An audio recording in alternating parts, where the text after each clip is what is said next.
네, 마태복음의 가장 마지막 말씀이죠. 제목을 하늘 꿈의 팡파르 그렇게 잡았습니다.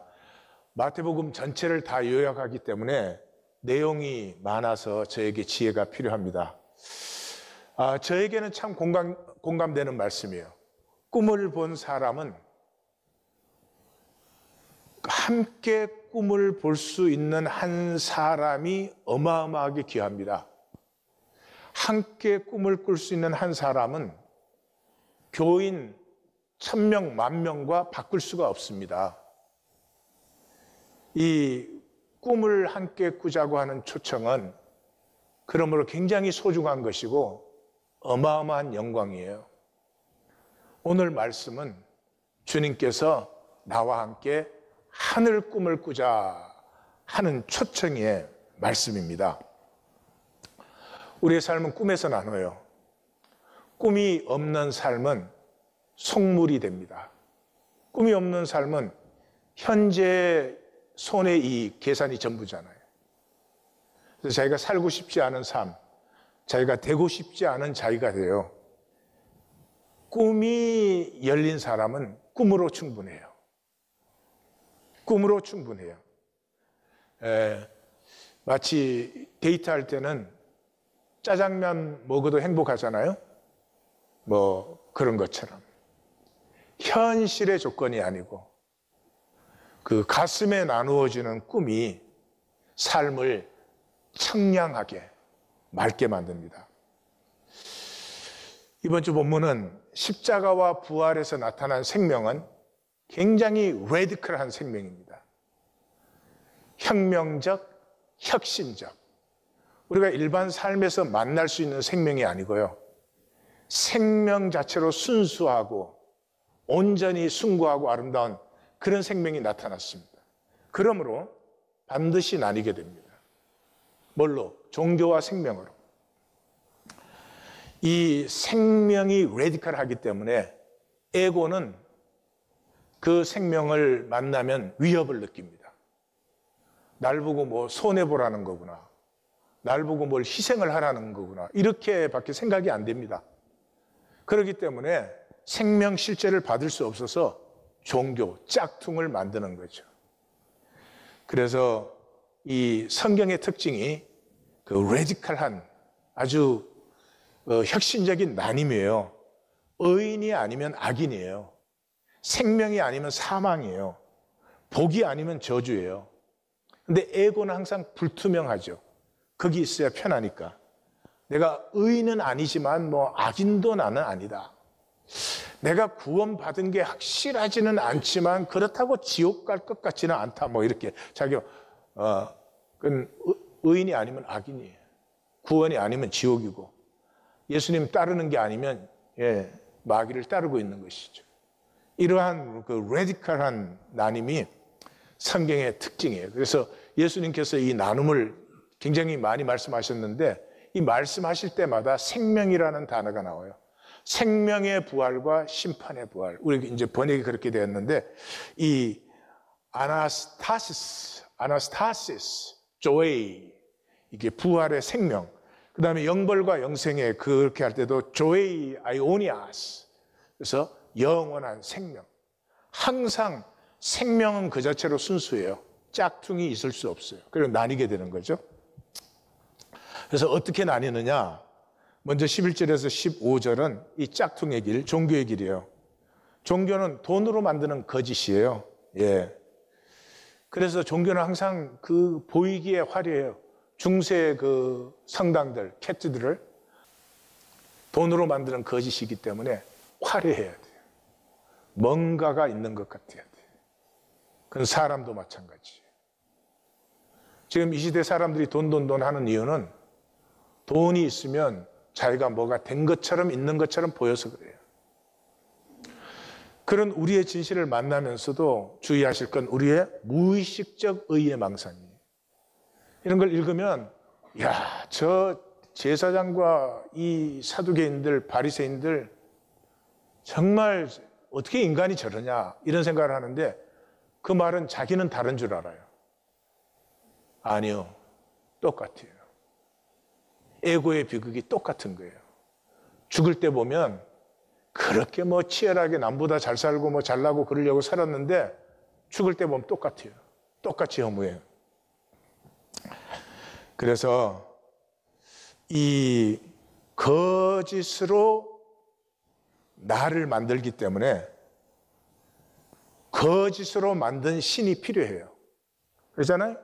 하나님 자신 앞에서 내가 거짓된 나 될 수 없잖아요. 그래서 에고가 만든 나와 나의 신을 지키고 세우는데 그렇게 평생을 들여요. 사람에게 보이려고 만든 나, 그걸 위해서 만든 나의 신, 이게 평생이에요. 여기서 중요한 것은 자기 세계 안에서, 그죠? 자기 논리 안에서 완벽하려고 몸부림을 쳐요. 사람들에게 내가 보이는 나만 사람들이 봤으면 좋겠어요. 그 외의 것을 보면은 굉장히 싫어요. 사람들이 나에게 반응할 때도 내가 보인 나에 대해서만 반응하면 좋겠어요.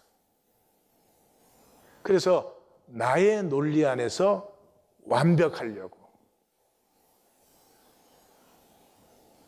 여기에서 거짓이 완성되는 것이. 우리가 나눔을 하는데 우리의 나눔이 그런 나눔이 되면은 성도의 교제가 아니에요. 이제 성도의 교제는 무엇인지 뒤에서 보겠습니다.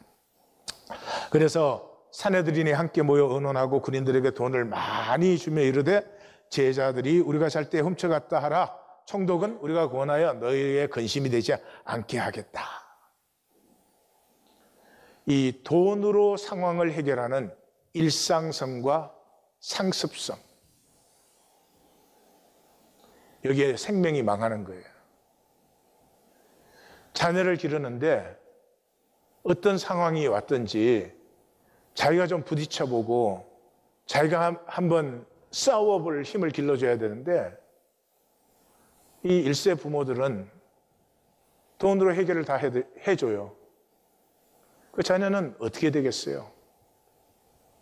물론 그 자녀뿐만이 아니지만 우리 평생의 삶의 주체가 내가 아니고 돈이 돼버린 거예요. 이거 어마어마한 불안이에요. 이거 어마어마한 무기력감이에요. 그래서 돈이 주체가 되니까 삶이 무기력해지죠. 쌈긴 개구리가 돼요. 조금씩 삼켜가지고. 그리고 무기력하니까 어떻게 돼요? 속물이 되어버립니다. 작은 이익, 아무것도 아닌 이익에 그냥 뭐 삶이 흔들리고 생각을 다 빼앗기고 이런 일들이 일어나요. 그래서 이 마태복음을 마감하는 그 첫 분야에서 마태는 뭐를 적고 있죠? 제가 이제까지 얘기해온 종교가 아니다. 종교가 아니나 하는 정도가 아니라 종교대회에서 마지막 경고를 던지고 있죠. 이런 속물들이 되지 말아라. 그 사람들은 옷은 멋있게 입었지만 세상적인 권세는 가지고 있지만 지금 돌아서 그 사람들의 본질을 보니 얼마나 속물적인 사람들이에요. 여러분, 우리가 우리 자신이 그런 사람 되고 싶어요? 우리 자녀를 그런 사람으로 만들고 싶어요? 아니죠. 아닌데 또 반복해요. 뭐 때문에? 무의식적 의의 망상 때문에. 내 논리 안에서 내가 만드는 나는 완벽해야 되기 때문에 영원의 망상과 의의 망상을 가지고 내 마음에 들지 않는 것은 다 부인해버리고 겉으로만 짝퉁이 되어서 사는 종교는 안 된다. 이게 마태가 선언한 첫 번째죠. 두 번째는 16에서 20절은 이 생명의 길은 한 아버지 안에서 우리가 한 형제 자매 되는 것이다. 글쎄요. 말라기는 구약 전체의 요약이죠. 그 말라기가 뭐를 얘기해요? 1장은 이제 너희와 나의 관계는 끝났다. 그래서 여기서부터 400년 동안 하나님은 이스라엘 백성과 교통하지 않으십니다. 그래서 관계가 끝나요. 너희와 나의 관계가 끝났다. 왜? 너희가 더럽고 흠 있는 재물을 내 앞에 갖고 오고. 그래서 그 예가 3장에 11조가 이제 대표적인 예로 나오죠. 그래서 그 모든 것에서 실제가 무엇이었느냐? 내가 너희와 언약을 맺은 것은 레위의 언약을 맺은 것이지. 레위의 언약은 모세 오경의 중심이 레위예요. 레위가 레위서에서 이웃을 내 몸같이 사랑하라. 이 더불어 살기가 나오죠. 그러니까 하나님이 이스라엘 백성과 약속을 맺은 것은 종교법을 가르쳐 준 것이 아니고 하나님 임재 앞에서 더불어 함께 사는 백성들을 세우는 것이죠. 근데 그 레위의 언약을 너희가 깨뜨렸어. 그래서 우리는 한 아버지 아래서 나오지 않았느냐? 한 하나님께서 우리를 지으신 것 아니냐? 그런데 너희들이 다 단절된 상태로 언약을 깨뜨렸다. 그래서 구약의 마지막 절이 뭐예요? 말라기 4장 6절이 그가 아비의 마음을 자식에게로 돌이키게 하고 자식의 마음을 아비에게로 돌이키게 한다. 여기 아비는 하나님이고 자식은 이스라엘을 얘기하는 것이죠. 그래서 예수님께서 이 마태복음 전체를 통해서 말씀하신 그것이 무엇을 말하고 있느냐? 우리가 한 가족, 아버지의 한 가족, 하늘 가족이 되어서 함께 사는 것을 사실은 이제까지 말씀하신 것이고 이 함께 사는 것이 온 세상에 번지게 해라. 이게 마태복음의 결론이죠. 갈릴리에 예수께서 지시하신 산에 이르러 그랬어요. 그러니까 이 참 중요한 미스를 한 거죠. 정관사가 붙어 있어요. 그 산이에요. 그 산. 근데 그 다음에 타소 하는 단어는 깨우치다, 새롭게 정리하다 그런 뜻이에요. 다시 말해서 그럼 새롭게 정리한 게 어디예요? 산상수훈이죠. 산상수훈에 보면 그런 말씀 나오죠. 너희는 옛사람에게 들은 바 이러지만 나는 너희에게 이르노니. 이게 7번 말씀하시거든요. 그러니까 하나님의 말씀이 약속이 무엇인지 새롭게 정리해 준 그 산. 그게 뭐예요? 우리가 팔복산이라고 부르죠. 산상수훈의 산. 이 산이 마태복음에서는 계속 연결돼요. 그 산에서 내려오시니까 큰 무리가 따르기 시작해요. 모세가 시내산에서 언약을 받아서 내려오니까 온 백성이 나오는, 그러면 성경을 아주 잘 보신 거예요. 그 다음에 오병이의 기적 다음에 사람들이 예수님을 임금으로 만들려고 해요. 그러니까 제자들을 빨리 떠나보내고 예수님은 산에 기도하러 올라가세요. 기도하고 내려오셨을 때 제자들이 큰 풍랑 안에 있는데 그 풍랑을 잠잠케 해요. 그 결론이 무엇이었어요? 다들 기억하시죠? 이는 진실로 하나님의 아들이로다. 그러니까 항상 산에서 뭐예요? 하나님의 계시와 현현이 이루어지고 있는 거예요. 그 다음에 갈릴리 사역절 마감하는 15장에서도 예수께서 산에 올라가 앉으시니 많은 병자들이 나오는데 다 치유를 받아요. 그래서 거기에는 이제 이방 백성들까지 나온 장면이죠. 거기에서 무리가 이스라엘의 하나님께 영광을 돌리더라. 그러니까 이 산은 마태복음에서 그냥 읽는 것이 아니고 이 산이 명시될 때마다 예수님을 통해서 여호와 하나님의 말씀과 그 꿈이 현현되고 계시되었어요. 그것을 이제 갈릴리에서 만나서 제자들에게 다시 기억시키는 거죠. 그러니까 여기까지 성경을 읽으신 성도님들이 만약에 시내산에서 이 언약을 받고 거기에서 약속의 땅으로 나아가는 이 백성을 보셨다면 잘 보신 거예요. 그래서 이제 이 계시의 산에서 다시 하나님의 계시가 확정되고 이제 제자들은 땅끝까지 나가겠구나 이렇게 읽으시는 것이에요. 17절에는 예수를 경배하나 아직도 의심하는 자들이 있더라. 이 마태복음에서 경배가 가장 많이 나온다. 12번 나온다 그랬죠? 그러니까 경배가 뭐예요? 여호와 하나님의 신성이 나타났을 때 우리의 자연적인 반응이에요. 그래서 이 예수님의 그 사건마다 하나님의 신성이 나타날 때 그 경배가 나타나고 이제 부활하신 예수님에게서 이제 이 경배의 완성이 되는 것을 보죠. 그런데 제자들 중에 아직도 의심하는 자들이 있더라. 부활 생명이에요. 부활은 성경 공부 배워가지고 예수님이 죽었다가 살아났다. 그래요. 그거 믿어서 뭐 능력 있어요? 뭐 변하신 게 있어요, 삶에서? 그거 없어요. 부활은 생명이에요. 그죠? 그 부활 생명이 수태되었어요. 이 수태된 생명은 배란기가 필요하죠. 그래서 제자들에게는 아직도 배란기에 있는 그런 모습을 우리가 봐요. 그리고 18절에 말씀하여 이르시되 하늘과 땅의 모든 권세를 내게 주셨으니, 그러죠? 말씀하여 이르시되, 랄레이오 레고. 보통 레고만 해요. 예수께서 이르시되 그렇게만 해요. 여긴 더블로 나왔어요.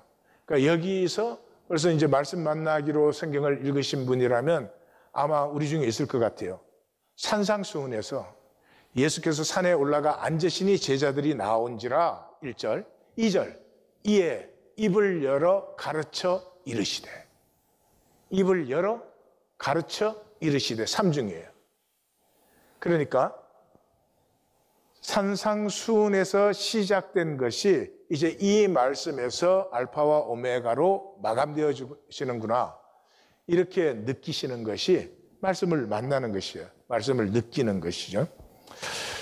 하늘과 땅의 모든 권세를 내게 주셨다. 이게 이제 하나님의 뜻이 완성된 거죠. 하나님이 인간을 창조하실 때 자기의 형상을 따라 자기의 모양대로 인간을 창조하시고 모든 것을 다스리게 하자. 이 블루프린트죠. 그죠? 그래서 그 다음 27절에 하나님의 형상대로 사람을 창조하시되 남자와 여자로 창조하셨어요.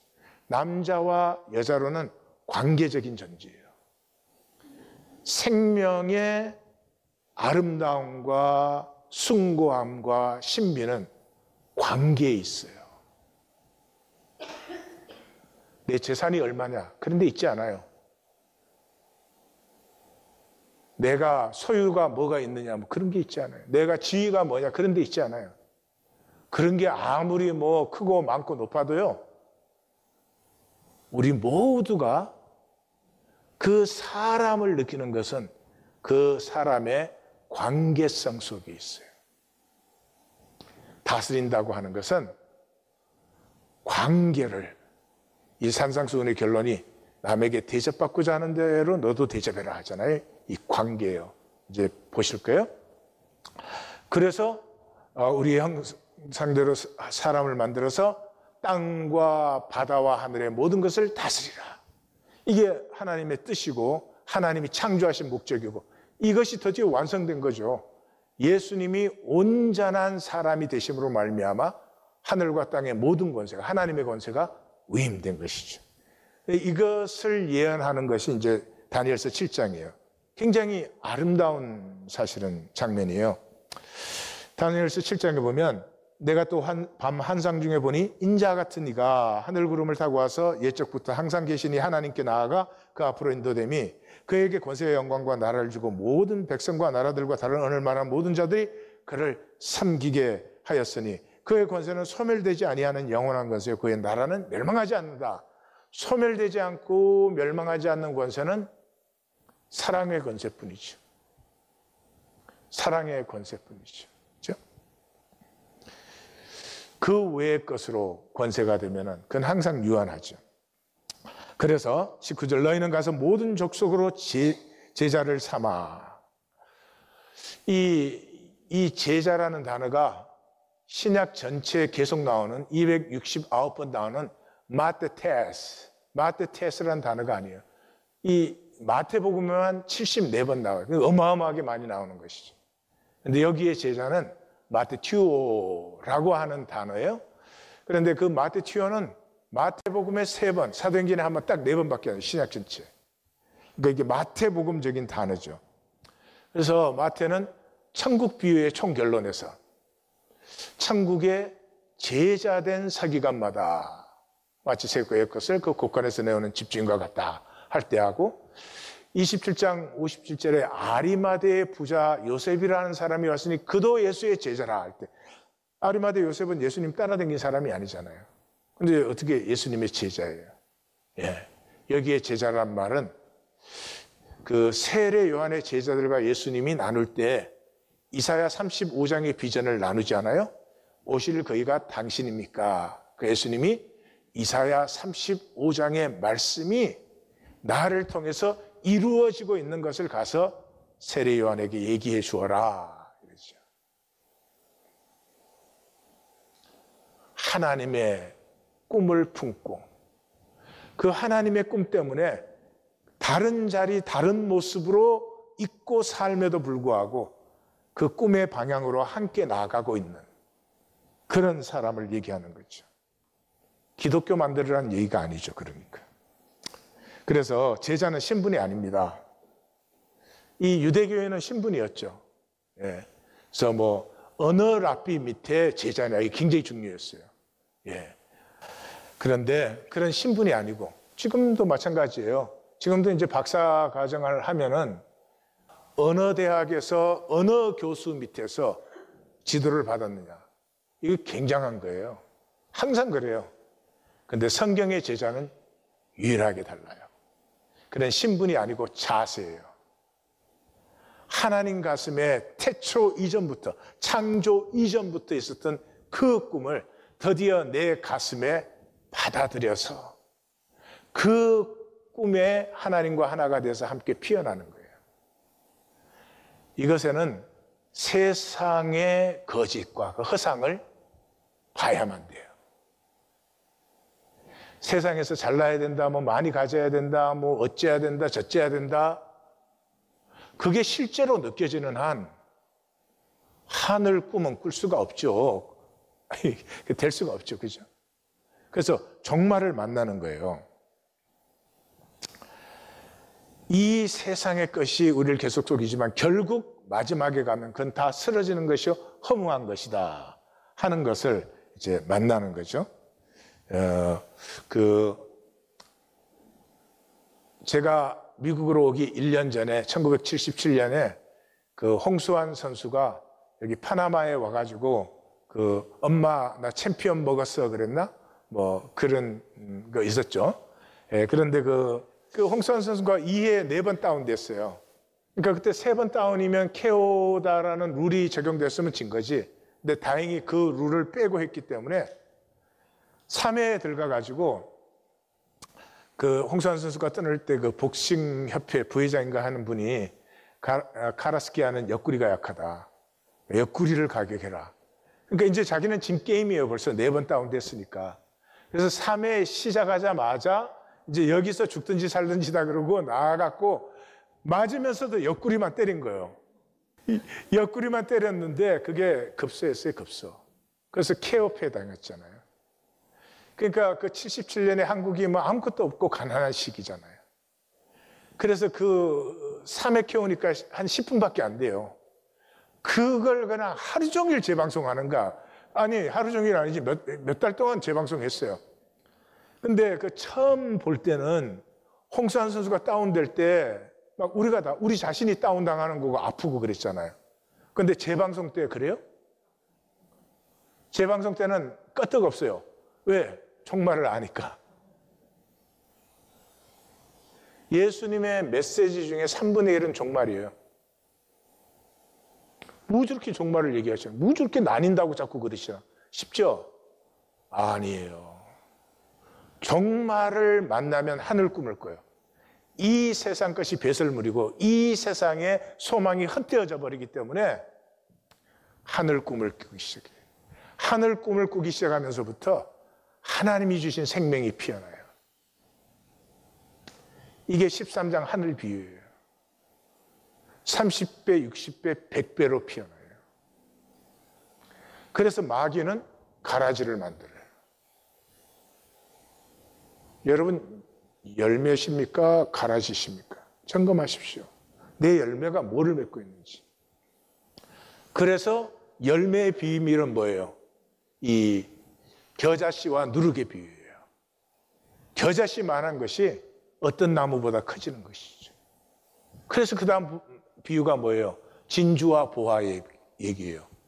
우리 현상의 삶의 모든 것을 다 팔아서 그것을 사도 억억만배가 더 좋은 것이에요. 그리고 7번째 마지막 비유가 뭐예요? 그물과 물고기 비유 아니에요. 마지막 때에 이와 같이 의인 중에서 악인을 갈라내느니라.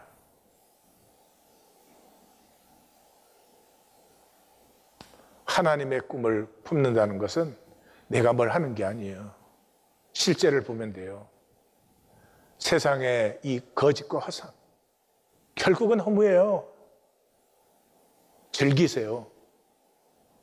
그러나 그것을 붙들어지지는 마세요. 그래서 아버지와 아들과 성령의 이름으로 세례를 주고, 여기서 중요한 말은 세례예요. 지금 예수님 당시에는 제사함 어떻게 받아요? 제사함 받으려면 성전 가서 속건제나 속죄제 드려야 되잖아요. 그런데 그 제사, 율법에 명한 바 제사가 아니고 세례를 베풀으라 그랬어요. 그것은 솔로몬이 정권을 구테타로 잡았죠. 구테타로 잡았기 때문에 그 당시 상속 서열은 아도니아가 1위죠. 아도니아 죽이고, 다윗의 평생에 다윗이 다윗 될 수 있었던 건 요압이라는 총사령관이 있었기 때문이에요. 그래서 요압 죽이죠. 그 다음에 다윗 때 나라가 갈라지지 않고 하나가 되었던 이유는 뭐예요? 사울의 사람들을 다윗은 존중해 줬어요. 그 대표적인 사람이 누구예요? 시므이예요. 시므이는 사울의 성육신이에요. 다윗이 쫓겨갈 때 그 언덕 위에 올라와 가지고 다윗 저주했잖아요. 너 피 흘린 비루한 개여.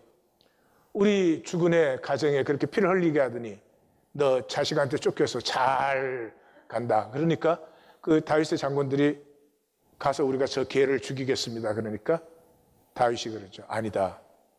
하나님이 허락하지 아니하셨으면 어떻게 저가 나를 저주하겠느냐. 이때 다윗이 진정한 왕이 되는 순간이에요. 아비아달이 언약궤를 지고 나오잖아요. 왜냐하면 이스라엘에서는 언약궤가 옥새예요. 언약궤가 없으면 왕권이 아니죠. 그런데 다윗이 그래도 도로 갖다 두어라. 하나님께서 나로 돌아오게 하시지 않으면 내가 돌아오지 아니하리라. 이 다윗의 시대까지 절개를 지킨 시므이. 그래서 다윗이 돌아올 때 시므이를 데리고 궁으로 들어오죠.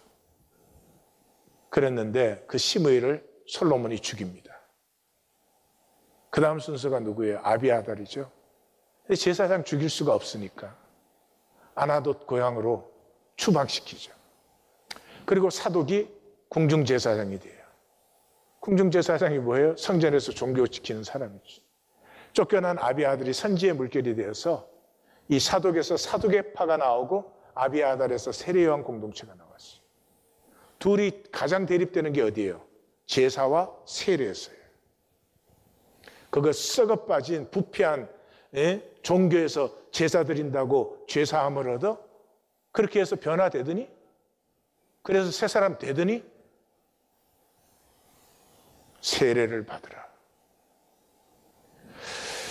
그래서 이 세례는 개종하는 게 아니에요. 기독교는 지금 대부분 개종하는 거 아니에요. 아니에요. 단절되어서 살던 우리가 하늘 가족, 한 하나님, 한 아버지 아래 한 가족이 되는 것이죠. 그 한 가족이 되었다는 증표와 선포가 세례예요. 아버지와 아들과 성령의 이름으로. 또다시 이제 기독교 멤버십으로 또 전락이 됐죠. 그래서 이 예수님의 이 지상명령이라고 소위 부르는 이것은 종교의 제자를 만들어내는 게 아니라 임재 안에 한 하나님 안에 인간뿐만이 아니라 만유가 하나 되는 하늘 가족이 되는 그런 꿈을 선포하는 거죠. 기독교 교세 확장이 아니에요. 우리의 전도와 선교는 기독교 교세 확장이에요. 그러니 다른 종교하고 싸우고 정죄하고 그래요. 원수도 사랑하라고 했잖아요, 예수님은. 이 본문을, 이 마태복음을 읽어온 사람이 만난다면은, 온 세계가 아버지 안에서 하나가 되어서 서로 긍휼히 여기며 서로 도우며 함께 살아가는 이 하늘 꿈, 아버지의 꿈에 나를 불러주시는구나. 어마어마하게 벅찬 감격이에요. 이 아버지의 꿈, 하늘 꿈으로 초청해 주시는 이 가슴을 만나면은 제일 먼저 일어나는 일이 이거예요. 돈으로 사는 내 삶이 너무 천박하고 째째해요. 돈으로 만드는 나 너무 작고 시시해요.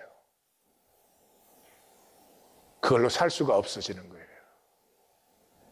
내 안에 우주를 품는 하나님의 생명이, 전 역사를 다 품을 수 있는 생명이 내 안에 있어요. 잠깐 사는 이 땅의 삶에서 하늘 자유가 임해버리는 거죠. 그래서 이 지상 명령은 이 땅에 이 하늘 생명을 우리가 가득하게 하자, 그런 것이에요. 그래서 마태복음 보면 5개의 큰 말씀이 있거든요. 5장이 7장이 이제 산상수훈이고 10장이 파송이에요. 우리는 다 파송된 사람이에요. 여러분은 기억이 안 나시겠지만은 우리가 주님 앞에 다시 쓰면 우리가 다 기억합니다. 하늘나라에서 우리가 자원했어요. 거기서 세상을 보니까 원 저렇게 거짓에 속아서 가치 없게 저렇게 해서 어떻게 살 수 있을까? 생명은 하나님 생명밖에 없잖아요. 마귀는 생명 못 만들어요. 우리 하나님의 생명을 가진 존재들이 어떻게 저렇게 천박하고 가치 없고 속되게 저거 쏘가도 보통 쏘은 게 아니야. 나를 보내주시옵소서. 이 혈육의 한계를 우리 힘과 능으로 벗어나라, 그런 적은 없어요. 성령이 임하면 뭐라고요? 꿈을 꾼다고요. 우리의 늙은이들, 젊은이들, 우리의 자녀들은 꿈을 꾸요. 하늘 꿈이 임하면서 돈으로 사는 삶, 솔직히 돈으로 사는 삶, 그 살고 싶으세요? 네? 그 돈으로 얼마나 뭐를 영광스럽게 만들었어요. 돈으로 만든 나 얼마나 대단하게 만드셨어요. 왜 그걸 평생에 붙들고 늘어져요? 그건 아니죠. 하늘 꿈이 임하면서 우리의 파송되었던 가슴이 회복이 되죠. 그것이 이 땅에 실제로 나타난 것이 뭐예요? 교회라는 거죠. 교회. 그리고 종말을 얘기해요. 가장 많은 말씀이 이 산상수훈과 종말이에요. 종말을 예수님이 왜 그렇게 강조하는가 제가 이미 말씀드렸죠. 그래서 산상수훈적인, 이 한마디로 요약하면 산상수훈적인 삶이 이 땅에 물결처럼 파도처럼 넘치게 하라. 이게 예수님의 지상 명령이에요. 이 산상수훈은 5장, 6장, 7장 이렇게 3장이에요. 근데 전반부, 후반부, 전반부, 후반부, 전반부, 후반부 이렇게 나뉘어져 있어요. 그래서 5장 전반부는 뭐냐 그러면 우리가 어떤 존재냐? 우리가 하나님의 자녀다. 하나님의 생명을 가진 자다. 그런 거예요. 그래서 우리에게서 사실은 이 본성에서 나타나는 것은 마음이 가난하고 애통하고 온유하고 의에 줄이고 목마르고 긍휼을 베풀고 청결하고 화평을 누리고 박해를 받아도 기뻐하는 자다. 이게 이 땅에 사는 하나님의 생명의 본성이에요. 그래서 우리는 소금과 빛이 되는 것이고 우리의 선한 행실로 말미암아 우리 하나님 아버지께 세상의 영광을 돌리게 하는 것이 우리다 하는 것이에요. 그래서 아니 뭐를 위해서 우리가 이 생명을 잃어요? 예수님 그랬잖아요. 온 천하를 얻고도 그 목숨을 잃어버리면 무슨 소용이 있겠느냐. 우리에게 주신 이 생명의 본성은 숭고하죠. 이 생명의 숭고함과 신비를 돈이 얼마 있으면 만들겠어요? 그러니까 아니라는 거죠. 예. 그 다음에 5장의 하반부는 뭐예요? 5장의 하반부는 이제 이 하나님의 자녀들은 어떻게 사는가 하는 삶. 이게 우리가 어떤 존재냐, 어떤 삶을 사느냐 이런 것이죠. 그래서 시작이 뭐예요? 우리는 말씀을 상륙시키는 사람들이에요. 그래서 예수님께서 오셔서 안식법을 폐하고 정결례를 폐했지만 그런다고 말씀 폐하러 온 게 아니다. 말씀의 본질을 완성시키러 온 것이다.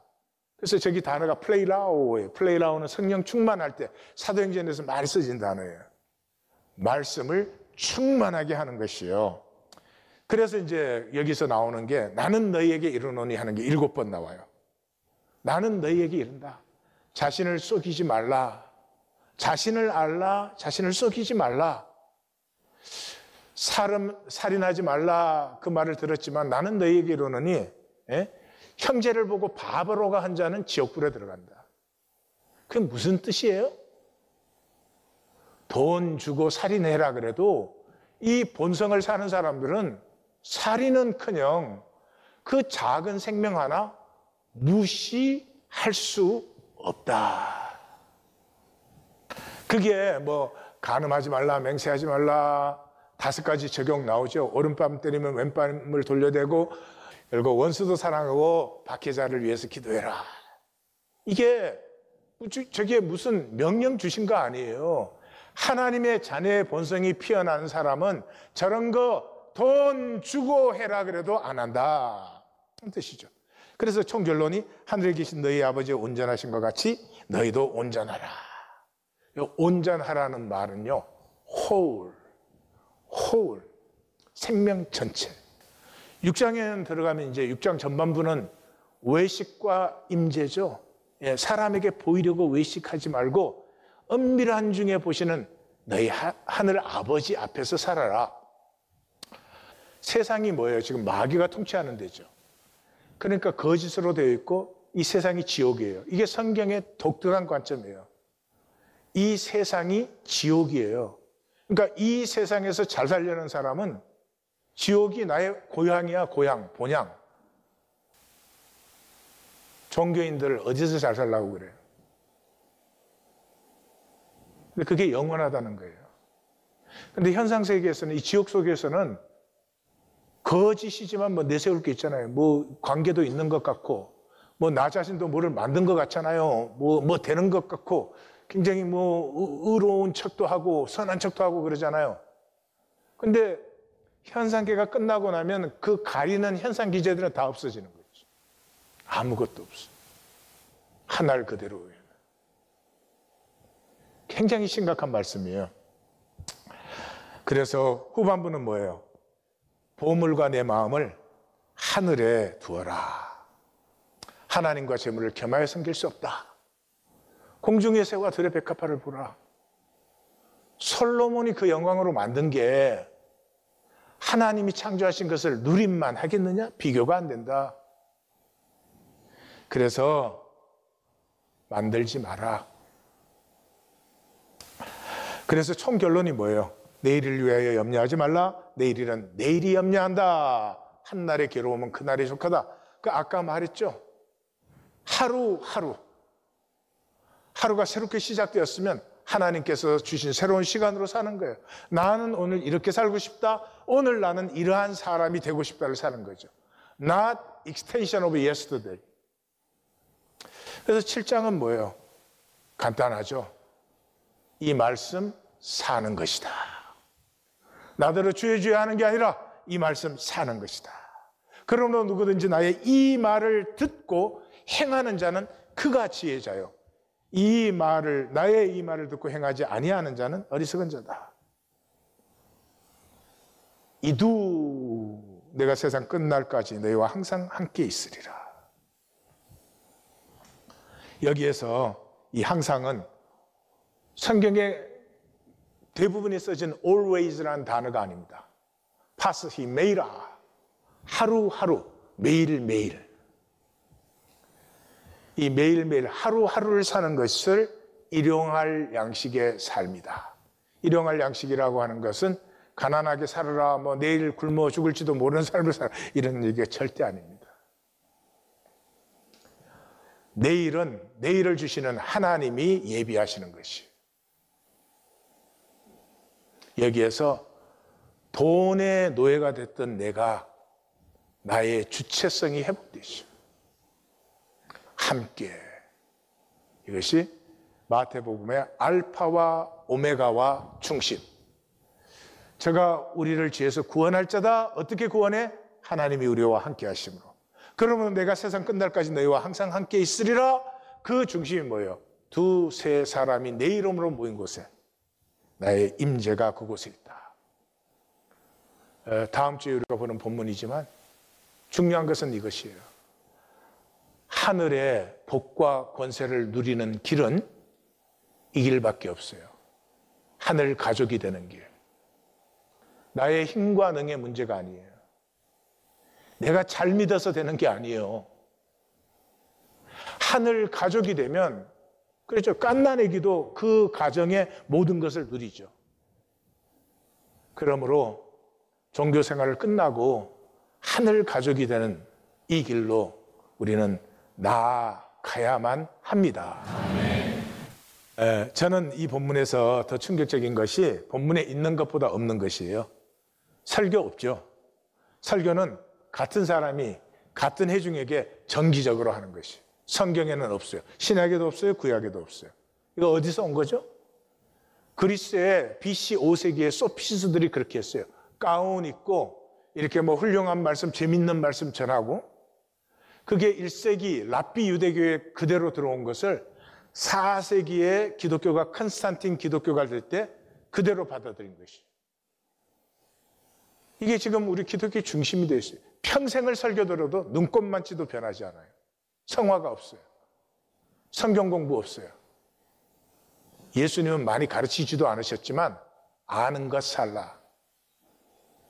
여러분, 예수님 그러지 않으셨어요? 이 모든 율법 복잡하지 다 폐한다? 딱 한 가지로 내가 너희에게 일러준다. 서로 사랑하라. 새 계명을 너희에게 주노니 서로 사랑하라. 서로 사랑합니까? 하지 않고 뭘 자꾸 더 배우려고 해요. 이 에고의 속임수죠. 내가 뭘 잘 알고 많이 알면 내가 뭐가 된 것처럼. 아니에요. 엘간. 사는 것이 나예요. 그리고 신약 성경은 아주 선명하게 산 그것으로 심판받는다라고 말하고 있죠. 세례의 근거가 다른 지식이 아니에요. 교리 지식이에요. 세례 문답에서 세례 주지 않아요. 세례는 이 단절의 땅의 사람으로 살던 사람이 하늘 가족이 되었을 때 그걸 공적으로 선포해 주는 의식이에요. 하늘 가족이 된 것이죠. 교회를 세우라, 기독교를 전파하라가 없어요. 그래서 저는 예수 처음 믿었을 때 굉장히 저는 바들을 당한 게, 우리가 교회라고 하는 것, 우리가 이 믿는다고 하는 행위가 신약 성경에 하나도 안 나온다는 거예요. 도대체 어디서 누가 얘기를 해가지고 우리는 이런 솔직히 짓거리를 하고 있는 건지. 전부 외식하고, 전부 위선적이고, 서로 사랑은 없으면서 그걸 가지고 그냥 또 종교 안에서는 과오를 잡아대고 말이죠. 신약에는 안디옥 교회는 선지자와 교사밖에 없었어요. 디모데가 목회하는 에베소 교회는 감독과 집사가 있었어요. 디도가 목회하는 그레데 교회는 직분이 없었어요. 그러니까 무슨 조직이고 법률이고 행정이고 이런 거 하나 없어요. 그냥 그 시대, 그 시간에, 그 자리에 필요한 섬김이 있었을 뿐이죠. 마태복음 한마디로 거짓 종교를 넘어 하늘 생명을 누리자 하는 것이에요. 생명이에요. 그런데 생명이 왜 그렇게 어려워서 우리는 가짜로 만들어서 살까요? 생명은 신비하기도 하지만 섬세합니다. 섬세해요. 그래서 참 함부로 할 수 없는 것이에요. 생명의 가치는 관계함에서 나온다. 아까 말씀드렸죠. 그죠? 그래서 대접을 받고자 하는 대로 너희도 대접하라 이러는 것이죠. 우리가 이 땅의 현상으로 사는 삶은 게임입니다. 게임이에요. 피할 수 없어요. 그런데 이것이 삶에 필요해요. 왜냐 그러면 게임에서 내가 개발되고 성장할 수 있으니까요. 그래서 삶은 게임인데 주의해야 될 것은 이 게임, 이 현상에 내가 육체로 지금 살고 있는 삶은 게임으로 즐기면 되는 것인데, 즐기면서 내가 개발되면 되는 것인데, 이 결과를 절대화시키면 그게 모든 것이 돼요. 이겼냐 졌느냐, 네가 이런 사람이냐 저런 사람이냐, 이런 것들이에요. 근데 사실은 생명에서 중요한 것은 과정이죠. 함께 만들기. 게임은 게임 자체로 죽고 사는 것처럼 해요. 죽고 사는 것처럼 하는데 끝났으면 끝나면 돼요. 게임이니까. 즐겼을 뿐이죠. 게임 얘기가 나왔으니 오징어 게임 얘기 안 할 수가 없어. 이 빛에 시달리는 현대인 아니에요. 우린 전부 빛으로 살잖아요. 집도 뭐 모기지고 뭐 혹시 결혼도 모기지로 하신 거 아닌지 모르겠네. 예. 그래서 우리는 게임판에 말로 전락이 되어 있죠. 그래서 결과가 모든 것이에요. 승부에다 정말 목숨을 거는 것이죠. 그것이 현대인의 삶이에요. 그러니까 결과가 모든 것이니까 욕심뿐이에요. 과정도 삶도 없어져 버린 거죠. 그래서 그 설계자 그 노인이 이제 뇌암 판정을 받아가지고 곧 죽게 되는 어마어마한 거부죠. 거부가 이게 우승해서 상금을 탄 그 주인공에게 그러죠. 자네 돈이 하나도 없는 사람과 돈이 너무 많은 사람의 공통점이 뭔 줄 아나? 답이 간단한데, 밥 먹는 거. 사는 게 재미가 없다는 거야. 어릴 땐 말이야, 친구들이랑 뭘 하고 놀아도 재미있었어. 죽기 전에 다시 한번 느끼고 싶었어. 관중석에 앉아서는 절대로 느낄 수 없는 그 기분을 말이야. 이게 우리 세상의 이 썩은 혈육의 모습이에요. 어릴 때는 재미가 있었어요. 그러나 인생은 계속 재미로 사는 게 아니에요. 생명이 자라갈수록 이제는 재미가 아니고 행복을 원해요. 아무리 재미있어도 행복하지 않으면 소용이 없어요. 행복이라는 것은 내가 나인 것이 좋고 내가 너에게 복이 되는 것이 기쁘고, 이게 행복이에요. 그래서 사도 바울은 내가 어렸을 때는 말하는 것이 어린아이 같고 깨닫는 것이 어린아이 같고 생각하는 것이 어린아이 같다가 장성한 사람이 되어서는 어린아이의 일을 버렸다 그러잖아요. 이분이 찾았어야 되는 건 재미가 아니고요. 어떻게 하면 내 삶이 가치가 있을까? 행복을 찾았어야 돼요. 그렇게 엉뚱한 개인 만들어갖고 몽땅 다 죽이고 자기도 결국은 재미가 없죠. 왜요? 생존 게임은 두려움뿐이지 무슨 재미가 있어요? 직장 나가서 저 사람보다 내가 빨리 승진했다. 그럼 잠깐 재미가 있는 것 같지만 그 다음엔 또 어떻게 해요? 내 밑에 사람이 나보다 승진할까 봐 두려운 거죠. 이 가인의 삶이 오늘 우리에게 흐르고 있습니다. 주께서 오늘 이 지면에서 나를 쫓아내시온즉 내가 주의 낯을 배웁지 못하리니 내가 땅에서 피함이 유리한 자가 될지라 물론 나를 만난 자마다 나를 죽이겠나이다. 하나님이 우리를 추방하지 않았어요. 우리가 스스로 추방된 것이죠. 하나님이 우리 보고 그러므로 이제 고생하며 살아 그러지 않았어요. 내 스스로 피하고 유리하는 자가 되고 만나는 자마다 나를 죽이겠나이다. 우리의 삶이 뭔 것 같아요? 죄책감 피하기. 그래서 너에게 죄책감 주기.